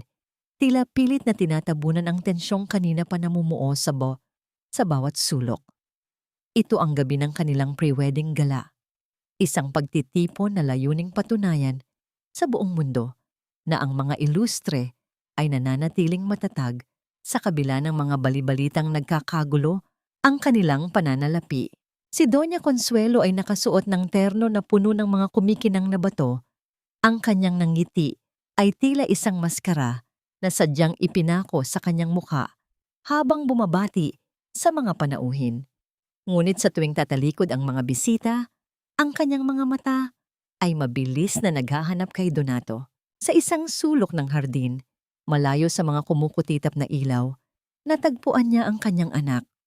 Hawak ni Donato ang isang baso ng scotch, ang kanyang pangatlo sa loob lamang ng isang oras. Ang kanyang kurbata ay maluwag na at ang kanyang mga mata ay tila nakatitig sa kawalan. "Donato, ayusin mo ang iyong sarili." Pabulong na asik ni Doña Consuelo habang hinahawakan ng mahigpit ang braso ng anak. "Nagmamasid ang mga Lopez. Kailangan nilang makita na ikaw ang hari ng industriyang ito, hindi isang lasenggong talunan." "Hari, ma?" Isang mapait na tawa ang kumawala kay Donato. "Paano ako magiging hari kung ang bawat hakbang ko ay binabantayan ng mga auditor? Ang Stella Maris, parang mga anino silang nakasunod sa akin. Kahit sa panaginip ko, naririnig ko ang tunog ng kanilang mga makinilya." "Tumahimik ka. Pagkatapos ng kasal niyo ni Isabela, malulutas ang lahat. Ang yaman ng mga Lopez ang magiging panangga natin." Sagot ng matanda. Ngunit ang kanyang sariling kamay ay nanginginig din. Eksaktong lumapit si Isabela. Mukhang isang diyosa sa kanyang kulay pulang gown, ngunit ang kanyang mukha ay puno ng pagkainis. "Donato, darling, kanina ka pa hinahanap ng press. Bakit ka nagtatago rito sa dilim? At bakit ang amoy mo ay parang isang bar sa kanto?" Tumingin si Donato kay Isabela. Sa ilalim ng impluwensya ng alak, ang mukha ni Isabela ay tila nagbago sa kanyang paningin. Ang matalim nitong mga mata at ang mapagmataas nitong tindig ay biglang nagpaalala sa kanya ng isang bagay na matagal na niyang kinalimutan. Ang init ng isang hapagkainan na inihanda ng may pagmamahal. Ang boses na laging nagpapakalma sa kanya pagkatapos ng mahabang araw. "Teresa," mahinang bulong ni Donato. Ang kanyang boses ay tila galing sa ilalim ng lupa. Napatigil ang lahat. Ang mga panauhing malapit sa kanila ay napatigil sa pag-uusap. Ang katahimikan ay naging napakabigat. Tila ba ang bawat hininga ay naging isang kasalanan? Anong sabi mo? Tanong ni Isabela. Ang kanyang boses ay naging kasing lamig ng yelo. Sino ang tinawag mo? Teresa? Ulit ni Donato. Mas malakas na ngayon habang pilit na tumatayo ng tuwid. Si Teresa. Hindi niya ako kailanman tiningnan ng ganito. Hindi siya humihingi ng kapalit. Siya, isang malutong na tunog ng palad ang dumapo sa pisngi ni Donato. Ang lakas ng sampal ni Isabela ay sapat na upang mapalingon ang lahat ng tao sa hardin. Ang musika ay biglang huminto at ang tanging narinig ay ang paghingal ni Isabela sa tindi ng galit. Huwag mong babanggitin ang pangalan ng katulong na yon sa harap ko. Sigaw ni Isabela, hindi na inaalintana ang mga nakatingin. Nandito ako para iligtas ang kumpanya nyo. Kung akala mo ay pakakasalan kita dahil sa pag-ibig, nagkakamali ka. Pakakasalan kita dahil sa pangalan mo, pero sa sandaling malaman ko na wala na palang laman ang mga accounts nyo, iiwan kita sa putikan kung saan mo nahanap ang ex-wife mo. Hinarap ni Isabela si Doña Consuelo. Ayusin nyo ang anak nyo at siguraduhin nyo na bago ang kasal, ang lahat ng properties na pinagkasunduan natin ay nailipat na sa pangalan ko bilang assurance. Kung hindi, walang kasal na mangyayari. Padabog na umalis si Isabela, iniwan si Donato na nakahawak sa kanyang namumulang pisngi at si Doña Consuelo na tila isang estatwa sa gitna ng kahihihiyan. Sa labas ng gate ng mansyon, nakatayo ang isang itim na sasakyan. Sa loob niyon, nakaupo si Teresa. Mula sa kanyang kinalalagyan, nakikita niya ang kaguluhan sa loob ng hardin. Hindi siya tumatawa, hindi rin siya umiiyak. Ang kanyang muka ay tila isang kalmadong dagat bago ang isang malakas na bagyo. Ang palasyong itinayo sa dusa ng iba ay palasyong nakatadhana ring gumuho, bulong ni Teresa sa kanyang sarili. Isang malamig na ngiti ang sumilay sa kanyang mga labi habang dahan-dahang itinaas ang salamin ng kanyang bintana. Ang huling tahi ay hindi para sa pagbuo ng isang damit, kundi para sa pagtapos ng isang kwentong puno ng kasinungalingan. Sa loob ng tahimik na silid ni Lola Amparo, tanging ang tunog ng paghila ng karayom sa makapal na tela ang maririnig. Isang malalim na katahimikan ang bumabalot kay Teresa habang inilalagay niya ang huling dekorasyon sa kanyang kasuotan. Ito ay hindi isang puting gown para sa isang abay, at lalong hindi ito isang simpleng damit para sa isang panauhin. Ito ay isang itim na sutla, kasing dilim ng gabing pinalayas siya, ngunit kasing kinang ng mga bituin sa langit. Ang bawat tahi ay tila isang panalangin, isang pangako sa kanyang sarili na hinding-hindi na siya muling yuyuko. Tapos na! Bulong ni Teresa. Dahan-dahan niyang itinaas ang damit sa harap ng salamin. Ang itim na seda ay tila dumadaloy sa kanyang mga kamay, gaya ng tubig sa batis. Ito ang kanyang baluti. Ito ang kanyang pahayag sa mundo na ang tumay na minaliit nila ay muling nabuhay bilang isang reyna. Pumasok si Lola Amparo. Bit-bit ang isang baso ng gatas. Tumigil ang matanda at napahawak sa kanyang dibdib nang makita ang likha ni Teresa. Napakaganda, anak. Ngunit higit sa ganda, nakikita ko ang iyong tapang. Sigurado ka na ba sa gagawin mo? Kapag hinila mo ang sinulid na ito, walang balikan ang lahat. Hinarap siya ni Teresa. Ang kanyang mga mata ay walang bakas ng takot. 10 taon akong naging pira-pirasong tela sa kamay nila, Lola. Ngayon, oras na para ako naman ang humawak ng gunting. Inilabas ni Teresa ang kanyang laptop. Sa tabi nito ay ang dokumentong ipinadala ni Attorney Santos. Ang pamagat nito ay simple, ngunit nakamamatay. Withdrawal of total assets and immediate foreclosure notice. Ang halagang nakasulat ay sapat na upang buruhin ang pangalan ng mga ilustre sa mapa ng negosyo sa loob lamang ng isang saglit. 120 bilyon ang halaga ng kanyang katahimikan, ang halaga ng kanyang dusa. Sa isang mabilis na pag-click ng mouse, naramdaman ni Teresa ang isang kakaibang pakiramdam na dumaloy sa kanyang buong katawan. Tila ba may isang mabigat na pasanin ang biglang nawala sa kanyang mga balikat. Ang bawat piso na nagpayaman sa mga ilustre ay nagsimula nang bumalik sa kanyang mga kamay. Huling gabi na nila ito sa itaas. Wika ni Teresa, ang kanyang boses ay tila isang malumanay na huni ng hangin bago ang bagyo. Ang banal na lugar na ito ay naging saksi sa libu-libong pangako, ngunit ngayong araw, ito ang magiging libingan ng inyong mga kasinungalingan. Ang Manila Cathedral ay balot ng bango ng libu-libong puting rosas at ang usok ng insenso na tila nagbibigay ng mistikong anyo sa loob ng simbahan. Ang marangyang kandelabra ay nagniningning, nagbibigay ng liwanag sa mga kilalang tao mula sa alta sosyedad na nakaupo sa mga silya. Sa harap ng altar, nakatayo si Donato, balisang-balisa sa loob ng kanyang mamahaling tuksido. Ang bawat minutong paghihintay niya ay tila isang oras ng pagdurusa habang paulit-ulit na tumutunog ang kanyang telepono sa loob ng kanyang bulsa. Mga tawag mula sa bangko na kanina pa niya pinapatay. Pagkatapos, ang mga higanting pintuan ng katedral ay dahan-dahang bumukas. Pumasok si Isabela, suot ang gown na gawa sa tiyangge ni Lola Amparo. Ang gown na inakala niyang magiging simbolo ng kanyang tagumpay. Naglalakad siya ng may yabang. Ang bawat hakbang niya ay tila pagmamalaki sa buong mundo na siya na ang bagong reyna ng mga ilustre. Nagsimula ang seremonya. Ang boses ng pari ay malumanay. Binibigkas ang mga salitang dapat sana ay simula ng isang bagong buhay. Ngunit para kay Donato, ang bawat salita ay tila isang hatol. Kung mayroon mang naririto na nais tumutol sa pag-iisang dibdib na ito, magsalita ngayon o manahimik magpakailanman. Wika ng pari, ang kanyang boses ay umalingaw-ngaw sa katahimikan ng katedral. Isang sandali ng katahimikan ang lumipas.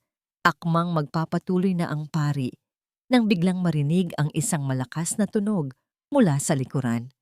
Ang mga pintuan ng katedral na kanina ay nakasara ay muling bumukas nang may malakas na puwersa. Ang sikat ng araw mula sa labas ay pumasok, lumilikha ng isang anino na dahan-dahang naglakad patungo sa gitna ng aisle. Hindi ito isang puting gown.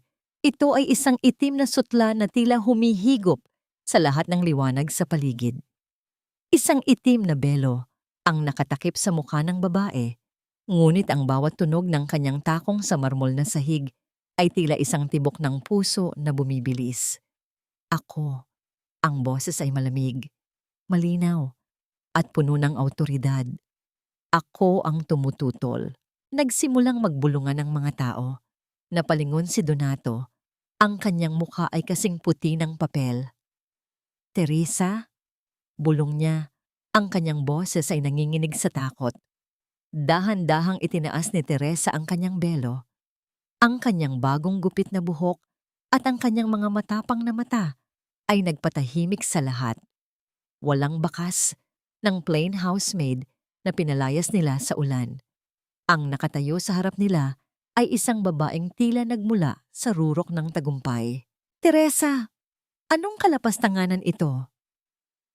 Sigaw ni Doña Consuelo habang tumatayo mula sa kanyang upuan. Ang kanyang mukha ay nagnininga sa galit. Security! Ilabas ang basurang ito. Huwag kang magmadali, Doña Consuelo. Wika ni Teresa habang patuloy na naglalakad patungo sa altar. Narito ako, hindi para sa inyong anak. Narito ako dahil bilang may-ari ng Stella Maris Trust, kailangan kong bawiin ang aking mga ari-arian bago pa man madungisan ng inyong mga kasinungalingan ang altar na ito. Inilabas ni Teresa ang isang dokumento at inilapag ito sa harap ni Donato. 10 taon niyo akong tinawag na Mlas. 10 taon niyo akong tinratong parang katulong sa sarili kong bahay na binayaran ng aking pawis. Donato, sa loob ng 30 segundo, ang lahat ng credit lines mo ay mawawalan ng bisa. Ang mansyon na ipinagmamalaki nyo, foreclosed na, at ang kumpanyang kinatatayuan mo, isang walang silbing balat na lamang. Eksaktong tumunog ang mga telepono ng lahat ng board members na naroon. Isang sunod-sunod na balita ng pagbagsak ng stocks ng Illustre Real Estate ang kumalat sa loob ng simbahan. What? Donato, anong ibig sabihin nito? Sigaw ni Isabela habang tinitingnan ang kanyang telepono. Bankrupt ka na? Inuto niyo ako. Ang pag-ibig na nakabatay sa pilak ay natutunaw sa sandaling maging abo ang yaman.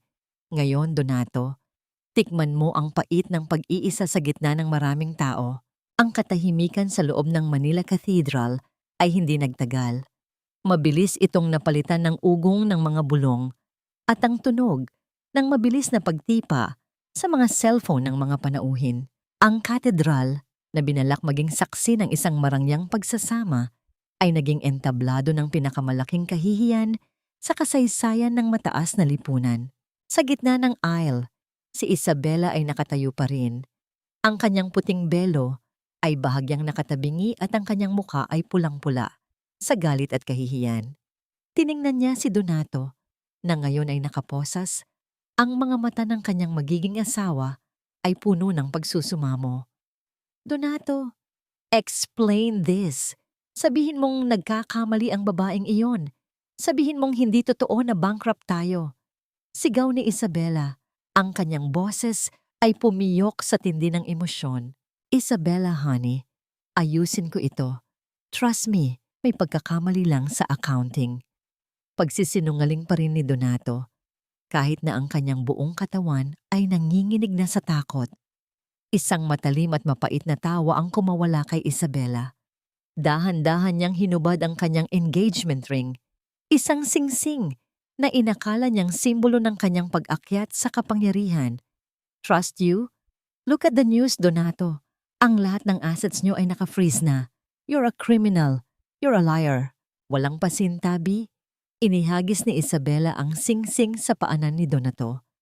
Ang tunog ng mamahaling bato na tumama sa marmol na sahig ay tila huling pako sa kabaong ng kanilang relasyon. I'm done with you. Hinding-hindi ko idadamay ang pangalan ng pamilya ko sa isang basurang tulad mo. Our marriage is off. Tinalikuran ni Isabela ang altar. Hinahawi ang mga puting rosas na tila mga balakid sa kanyang daraanan. Hindi na niya nilingon si Donato, kahit na ang lalaki ay tinatawag ang kanyang pangalan ng paulit-ulit. Samantala, si Doña Consuelo ay dahan-dahang nagkamalay sa tulong ng ilang kasambahay na naiwan. Ngunit pagdilat niya, ang tumambad sa kanya ay hindi ang pag-aalala ng mga kaibigan, kundi ang mga kamera ng media na kanina pa kumukuha ng bawat detalye ng kanilang pagbagsak. Ang mga taong kanina lang ay bumabati sa kanya ng may paggalang. Ngayon, ay mabilis na lumalayo. Tila ba may nakakahawang sakit ang matanda. Umalis kayo! Huwag niyo kaming kuhanan ng larawan! Sigaw ni Doña Consuelo. Pilit na itinatago ang kanyang mukha sa likod ng kanyang mamahaling terno, ngunit wala siyang magagawa. Ang reyna ng mga ilustre ay hubad na sa harap ng katotohanan. Sa labas ng katedral, ang ulan ay patuloy sa pagbuhos. Si Teresa ay nakatayo sa ilalim ng isang itim na payong. Pinagmamasdan ang paglabas ni Donato habang isinasakay sa sasakyan ng mga pulis. Ang kanilang mga mata ay nagtagpo sa huling pagkakataon. Walang galit sa mga mata ni Teresa, tanging isang malalim at malamig na kapayapaan. Teresa, please, help me! Bulong ni Donato.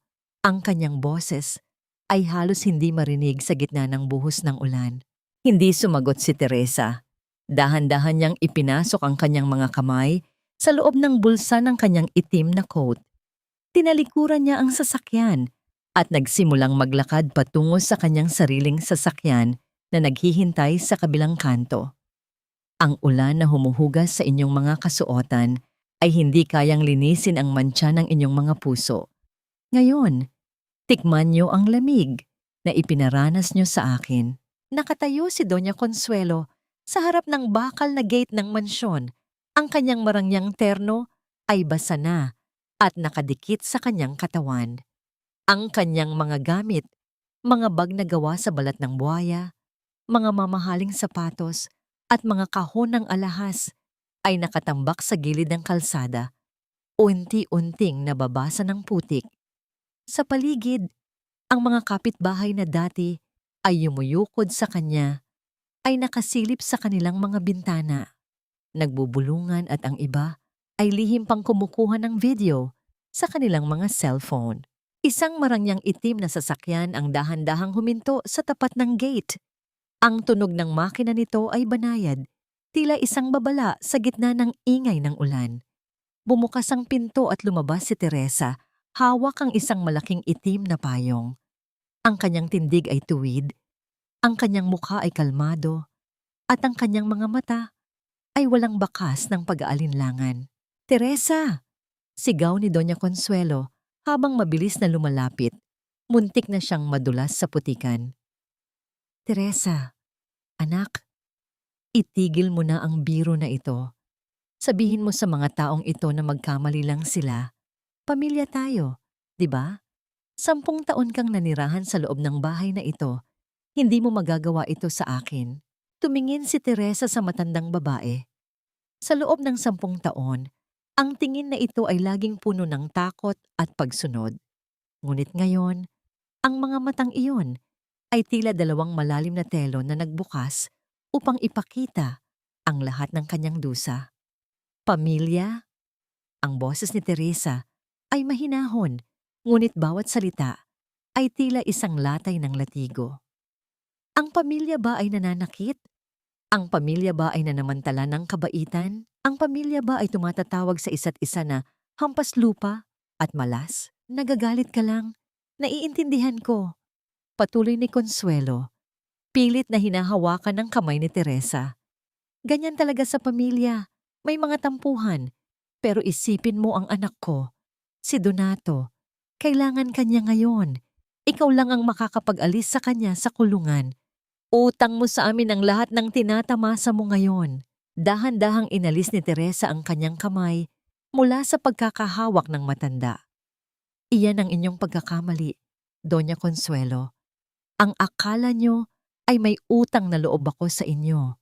Pero ang totoo, ang bawat sentimong ginastos nyo sa loob ng 10 taon, ang alak na ininom ni Donato, ang mga brilyanteng nakasabit sa inyong leeg, pati na ang bawat butil ng kanin na kinain nyo, ay galing sa pawis at dugo ko. Ako ang bumuhay sa inyo habang kayo ang pumatay sa aking pagkatao." Inilabas ni Teresa ang isang maliit na sobre mula sa kanyang bag. Inabot niya ito kay Consuelo. "Huwag kayong mag-alala. Hindi ko kayo iiwan na walang tirahan. May maliit na paupahan sa likod ng palengke sa Binondo. Bayad na ang unang 6 na buwan niyo doon. Iyon ang lugar na laging niyong sinasabi na nararapat sa akin.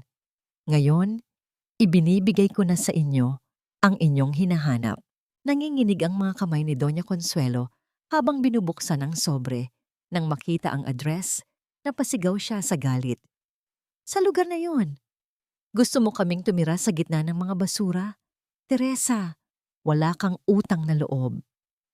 Ang utang na loob ko sa inyo ay nabayaran na ng 10 taon kong pananahimik habang niloloko niyo ako." Sagot ni Teresa habang dahan-dahang sumasakay pabalik sa kanyang sasakyan. "Ngayon, ang tanging obligasyon ko na lamang ay sa aking sarili." Bago sumara ang pinto ng sasakyan, tumingin muli si Teresa kay Consuelo na ngayon ay nakaupo na sa putikan, umiiyak at nagmumura.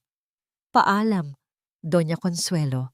Sana sa gitna ng hirap, mahanap niyo ang inyong puso na matagal na ninyong naiwala sa gitna ng inyong kayabangan. Akala mo ba ay ikaw lang ang may hawak ng baraha, Teresa? Nakakalimutan mo yata kung kaninong dugo ang dumadaloy sa pundasyon ng kumpanyang ito. Handa ka na bang mawala ang lahat ng inakala mong sayo?" Ang boses ni Isabela sa kabilang linya ay tila isang matalim na kuko na kumakalo sa salamin, matinis, mapanira, at puno ng tiwala sa sarili. Habang naririnig ni Teresa ang mga salitang ito, siya ay nakatayo sa gitna ng maliit na bakuran ng kanyang bagong tahanan. Hawak niya ang isang lumang watering can, dinidilig ang mga halamang sinta ng kanyang ina na matagal ding napabayaan sa ilalim ng pamamahala ng mga ilustre.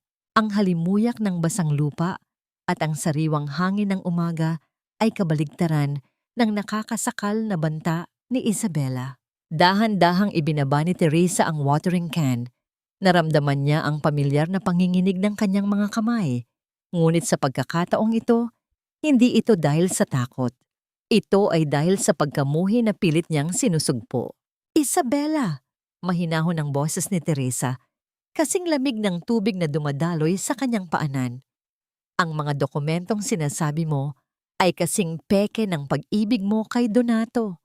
Kung gusto mong lumaban sa hukuman, sige. Ngunit tandaan mo, ang bawat kasinungalingang bibitawan mo ay magiging karagdagang taon sa iyong sariling pagdurusa. Pinatay ni Teresa ang tawag bago pa man makasagot ang babae. Huminga siya ng malalim, pilit na pinapakalma ang kanyang kalooban. Ngunit sa loob-loob niya, may isang maliit na tinik ng pag-aalinlangan. Alam niyang tuso si Isabela. Hindi ito gagawa ng ingay kung wala itong hawak na alas. Samantala, sa isang masikip at mabahong eskinita sa Binondo, isang ibang uri ng bangungot ang nararanasan ni Doña Consuelo. Ang reyna ng mga ilustre ay nakaupo ngayon sa isang lumang silya na maingay ang bawat galaw. Ang silid ay maliit, mainit, at amoy amag. Sa sulok ng silid, ang kanyang mga mamahaling bag ay nakatambak, tila mga rebulto ng nakaraang karangyaan na ngayon ay wala ng silbi. Ma, kailangan nating tumawag ng abogado. Hindi tayo pwedeng manatili rito. Ang dumi-dumi rito. Reklamo ni Donato sa pamamagitan ng isang sulat na ipinadala sa tulong ng isang gwardiya sa kulungan. Binasa ni Consuelo ang sulat habang tumatagaktak ang pawis sa kanyang mukha. Isang malutong na mura ang kumawala sa kanyang mga labi. Abogado? Saan tayo kukuha ng pambayad? Ang lahat ng accounts natin ay naka-freeze. At ang Isabela na yan, ni hindi man lang sumasagot sa mga tawag ko. Isang malakas na katok sa pinto ang bumasag sa kanyang pagmumuni-muni. Pagbukas niya, tumambad ang isang matabang babae na may hawak na listahan. Hoy, Aling Consuelo! Ang bayad sa kuryente at tubig, nasaan na? Huwag mong asahan na porket mukha kang mayaman ay libre ka na rito. Dito sa eskinita, ang walang pera, walang puwang. Naramdaman ni Consuelo ang matinding hiya. Ang taong dati ay tinitingala. Ngayon ay pinagsasalitaan ng ganito ng isang estranghero. Maghintay ka. Darating din ang pera namin. Ang mga ilustre ay hindi basta-basta. Sigaw niya, ngunit ang kanyang boses ay nanginginig sa kawalan ng katiyakan. Bumalik ang eksena kay Teresa. Pagkatapos ng tawag ni Isabela, agad siyang nakipagkita kay Attorney Santos sa isang maliit ngunit eksklusibong restaurant. Ang abogado ay may seryosong muka habang inilalatag ang ilang mga folder. Madam Teresa, may basehan ang banta ni Isabela. Panimula ni Attorney Santos. Natuklasan namin na ang ama ni Isabela ay isa sa mga silent partners ng iyong ina noong binuo ang Stella Maris Trust sa Singapore. Meron silang kasunduan na hindi na isama sa main contract. Kung mapatunayan nilang may conflict of interest sa iyong pag-takeover, maaari nilang bawiin ang 30% ng kabuuang pondo. Napatitig si Teresa sa dokumento. 30%. Sapat na yon upang muling buhayin ang mga ilustre at bigyan ng kapangyarihan si Isabela upang wasakin siya. May isa pa, dagdag ng abogado. May hinala kami na may mole sa loob ng ating opisina. Ang mga confidential files tungkol sa foreclosure ay nakarating kay Isabela bago pa man ito maisagawa. May nagtaksil sa atin, madam. May mga sugat na hindi kayang tahiin ng ginto.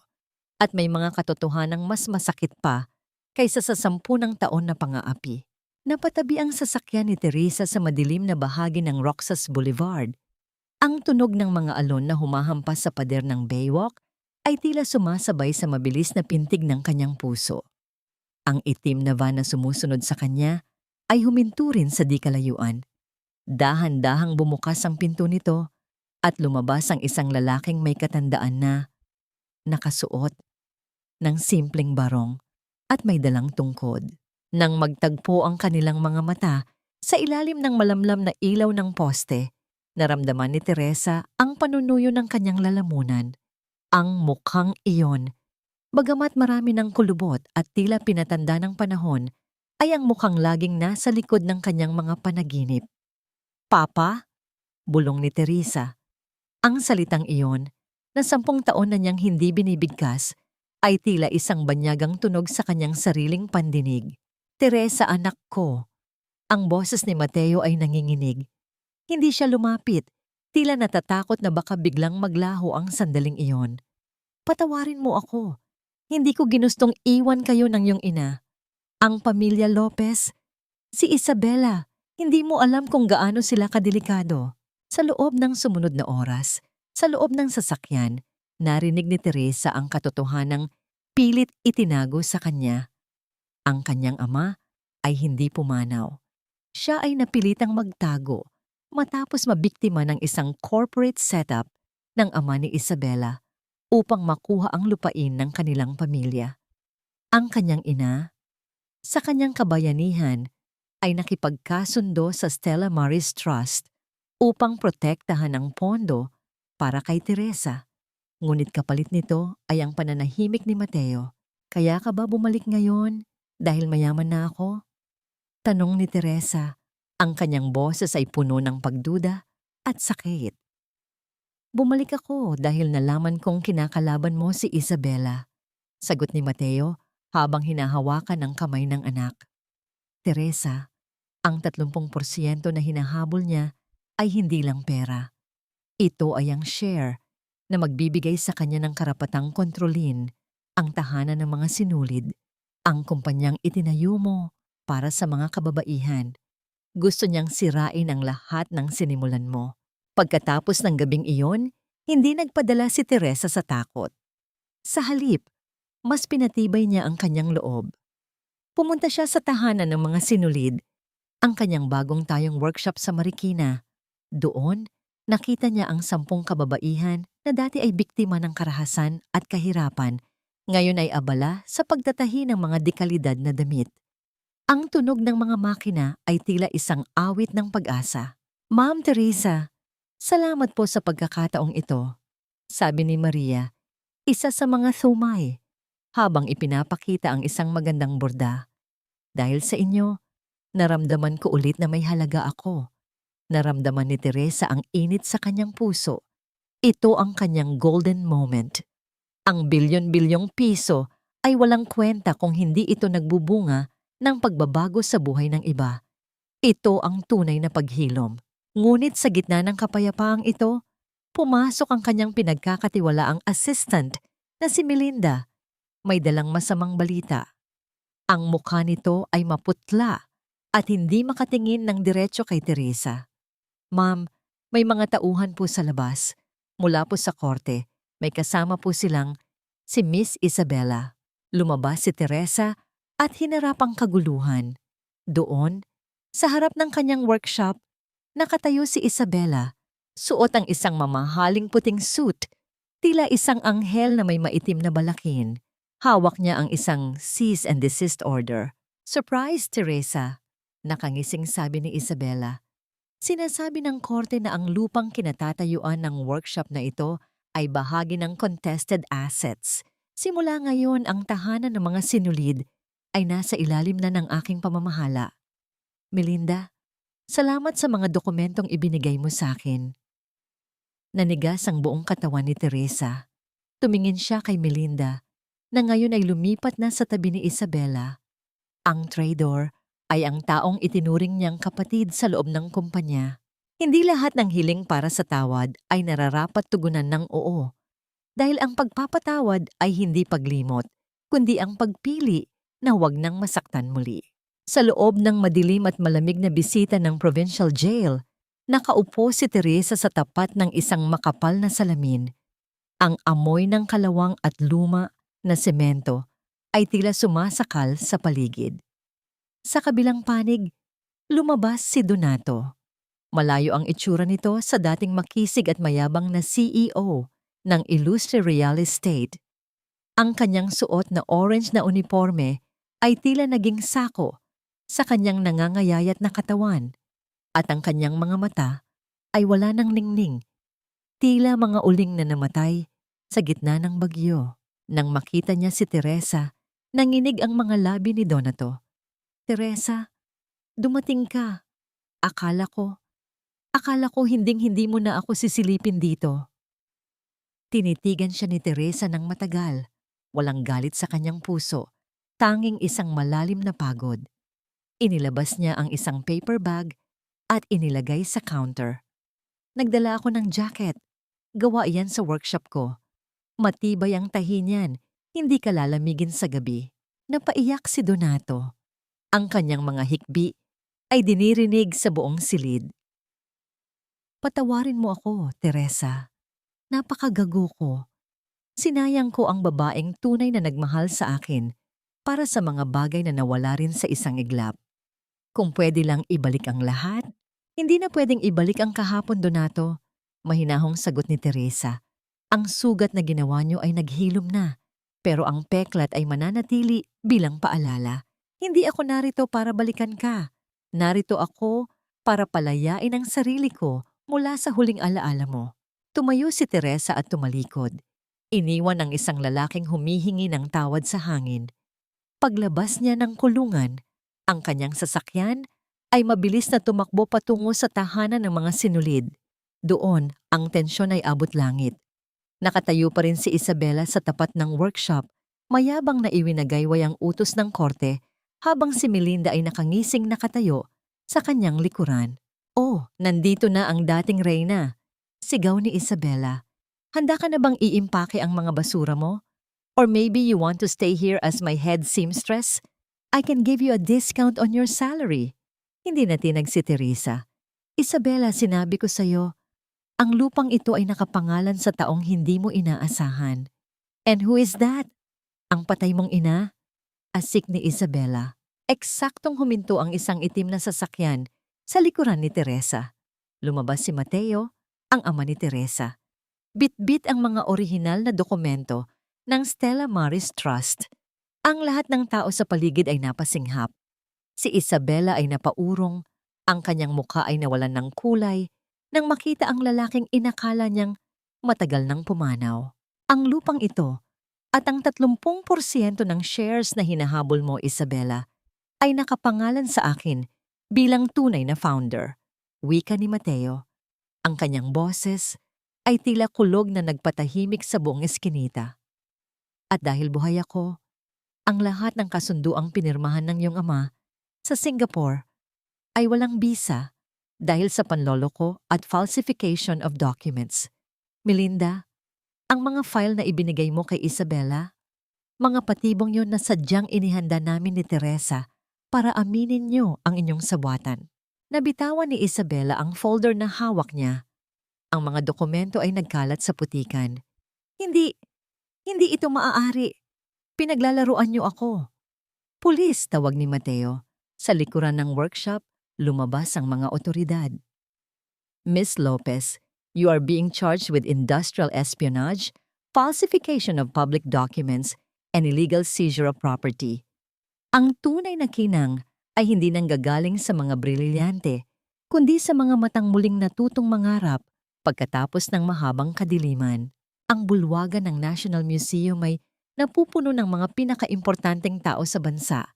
Ngunit ang gabi na ito ay hindi tungkol sa mga ilustre o sa mga Lopez. Ito ang gabi ng Sinulid ng Pag-asa, ang kauna-unahang fashion show na inorganisa ni Teresa.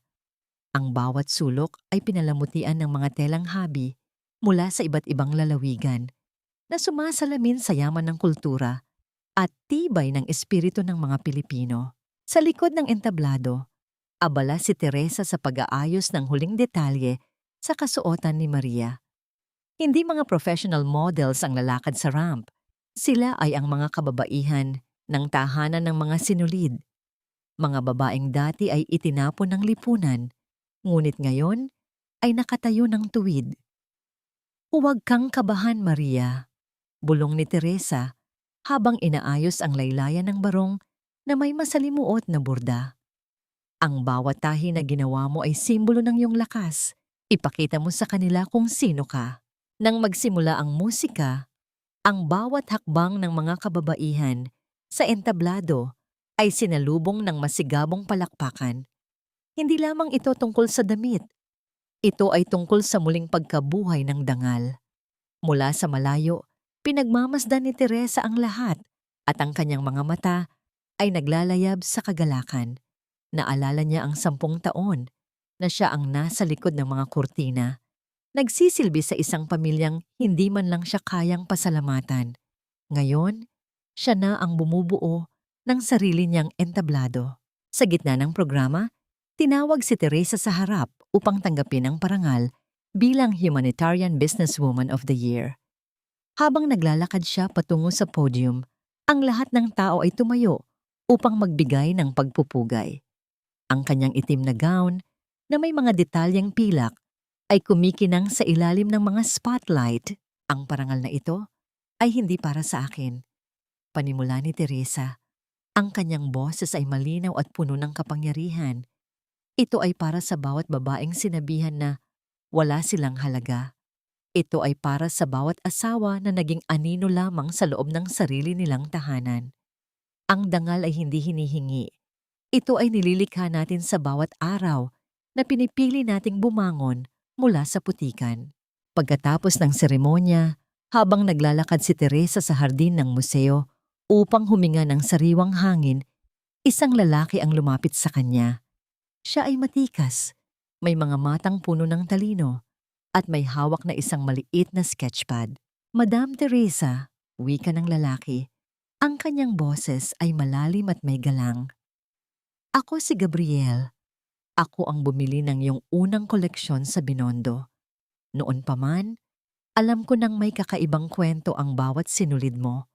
Ngayong gabi, napatunayan kong ang kwentong iyon ay isang obra maestra. Ngumiti si Teresa, isang ngangiting payapa at tunay. Salamat, Gabriel.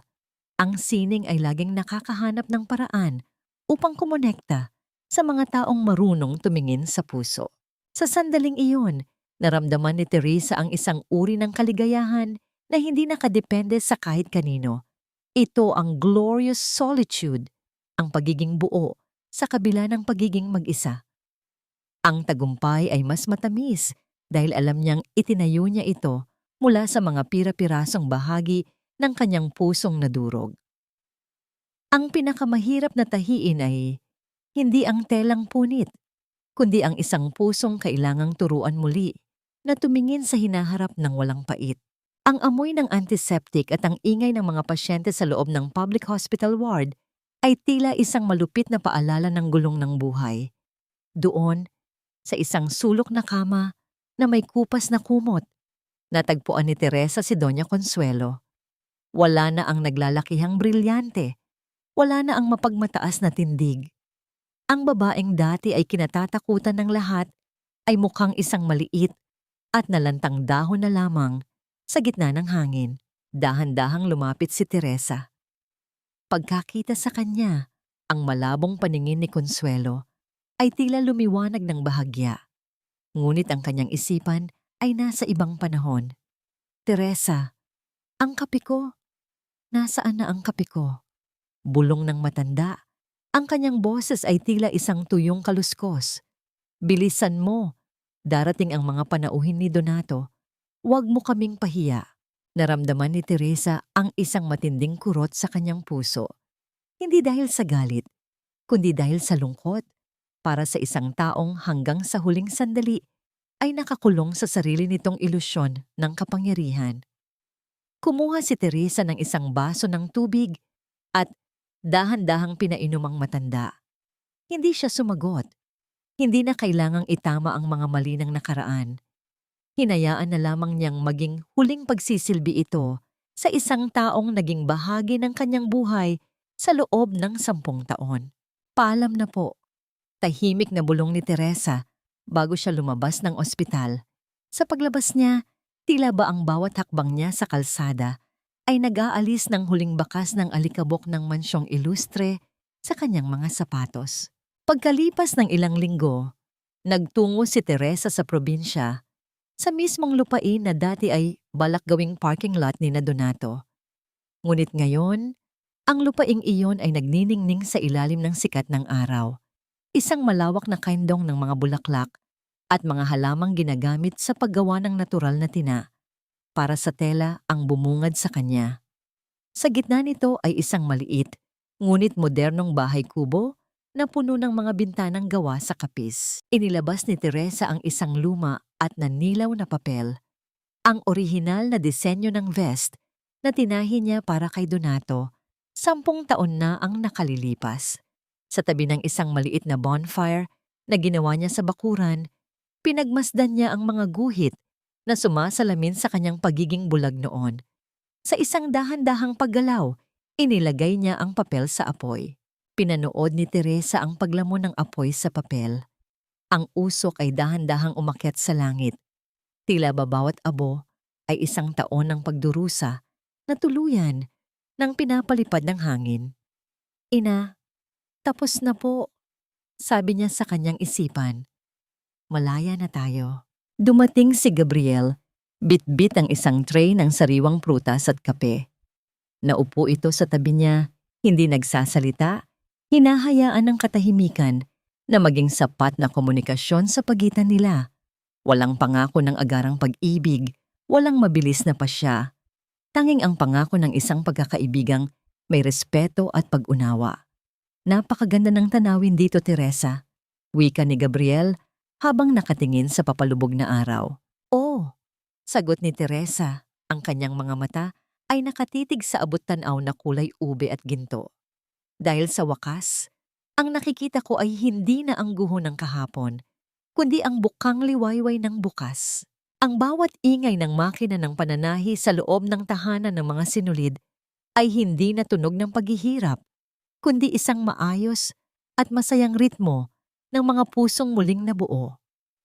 Sa loob ng malawak at maliwanag na workshop sa Marikina, makikita ang mga kababaihang nagtatawanan habang hinahawakan ang mga makukulay na tela. Ang bawat tahi nila ay puno ng pangarap at ang bawat damit na natatapos ay simbolo ng kanilang paglaya mula sa madidilim na kahapon.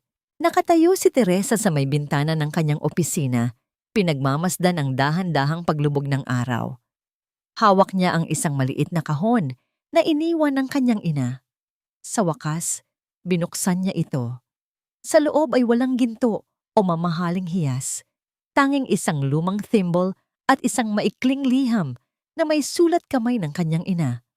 Anak, ang tunay na kayamanan ay hindi ang lupang ipapamana ko, kundi ang talino sa iyong mga kamay at ang tatag ng iyong puso. Gamitin mo ito upang maging liwanag sa iba. Isang payapang ngiti ang sumilay sa mga labi ni Teresa. Sa loob ng mahabang panahon, inakala niyang ang kanyang halaga ay nakadepende sa pagiging asawa ni Donato Ilustre. Inakala niyang ang utang na loob ay isang tanikalang dapat niyang pasanin habang buhay. Ngunit sa bawat hapdi ng sampal at bawat pait ng insulto, doon niya natagpuan ang tunay na hibla ng kanyang pagkatao. Isang hiblang hindi kayang putulin ng kahit anong bagyo. Nabalitaan niya ang huling balita tungkol sa mga ilustre. Si Donato ay nananatili sa loob ng rehas. Binubuno ang kanyang sentensya nang may pagsisisi na huli na ang lahat. Si Doña Consuelo naman ay tuluyan ng nanirahan sa isang pasilidad kung saan ang kanyang mga alaala ay unti-unti nang nilalamon ng limot. Doon, siya pa rin ang reynang may suot na korongang gawa sa hangin. Si Isabela, ang kanyang pamilya ay nawalan ng lahat dahil sa mga legal na kaso at ngayon ay namumuhay sa tago upang takasan ang mga taong niloko nila. Hindi naramdaman ni Teresa ang kagalakan sa kanilang paghihirap. Sa halip, naramdaman niya ang isang uri ng katahimikang nagmumula sa pagpapatawad. Pinatawad niya sila hindi dahil karapat-dapat sila, kundi dahil karapat-dapat ang kanyang puso sa kapayapaan. Ang pagpapatawad ay hindi ang pagbabalik sa nakaraan, kundi ang pagputol sa huling sinulid na nag-uugnay sa kanya sa kanilang kasamaan. Teresa, handa na ang lahat para sa ating dinner kasama ang iyong ama. Ang boses ni Gabriel ay malumanay. Pumasok siya sa silid na may dalang isang bungkos ng sampagita. Ang amoy nito ay nagpaalala kay Teresa sa kanyang kabataan. Simple, dalisay, at totoo. Sandali lang, Gabriel, sagot ni Teresa habang kinukuha ang sampagita at inilalagay sa isang florera. Tumingin siya sa lalaking naging tapat na kasama niya sa kanyang pagbangon. Walang mga salitang pilit, walang mga pangakong mapanlinlang. Sa pagitan nila, ang pag-ibig ay hindi na isang sakripisyong nakakasakal, kundi isang inspirasyong nagbibigay laya. Bumaba sila sa hardin kung saan naghihintay ang kanyang ama na si Mateo. Ang kanilang hapagkainan ay puno ng mga simpleng pagkain na niluto ng may pagmamahal. Habang nagkakwentuhan sila sa ilalim ng mga bituin, naramdaman ni Teresa ang tunay na kahulugan ng tahanan. Ang tahanan ay hindi ang malalaking pader ng mansyon, kundi ang lugar kung saan ang iyong kaluluwa ay tinatanggap ng buo at walang pag-aalinlangan. Ang kwento ni Teresa ay naging inspirasyon sa marami. Ang thomay na minsan ay minaliit at itinapon, ngayon ay isang reynang nagtatahi ng kinabukasan para sa kanyang kapwa. Sa dulo ng lahat, ang kanyang buhay ay isang patunay na ang bawat sugat ay maaaring maging isang magandang borda at ang bawat patak ng luha ay maaaring maging kristal na nagniningning sa gitna ng kadiliman. Ang huling sinulid ng kanyang nakaraan ay tuluyan ng naikabit sa tela ng kanyang kasalukuyan na bumubuo sa isang obra maestrang tinatawag na buhay. At habang ang buwan ay sumisikat sa kalangitan, alam ni Teresa na ang bukas ay hindi na isang takot, kundi isang pagkakataon upang muling lumikha, muling magmahal, at muling maging malaya. Dito nagtatapos ang paglalakbay ni Teresa, isang paglalakbay na nagpatunay na ang pinakamagandang disenyo ng buhay ay yaong hinabi mula sa mga pira-pirasong bahagi ng pagtitiis, dangal at wagas na pag-asa. Mula sa kaibuturan ng aking puso, maraming salamat sa inyong pananatili at pakikinig hanggang sa huling hibla ng kwentong ito. Sa totoo sama lang, habang isinusulat ko ang bawat kabanata, tila ba kasama ko rin kayong tumatangis, nagngangalit, at kalaunan ay bumabangon. Ang pinakamahirap na bahagi para sa akin ay ang unang kabanata, ang sandaling pinalaya si Teresa sa gitna ng ulan habang yakap ang kanyang regalong vest. Ramdam ko ang bawat patak ng luha at ang lamig ng kataksilan na tila humihiwa sa aking sariling puso. Dahil alam nating lahat na ang pinakamasakit na sugat ay yaong nanggagaling sa mga taong pinakapinagkakatiwalaan natin.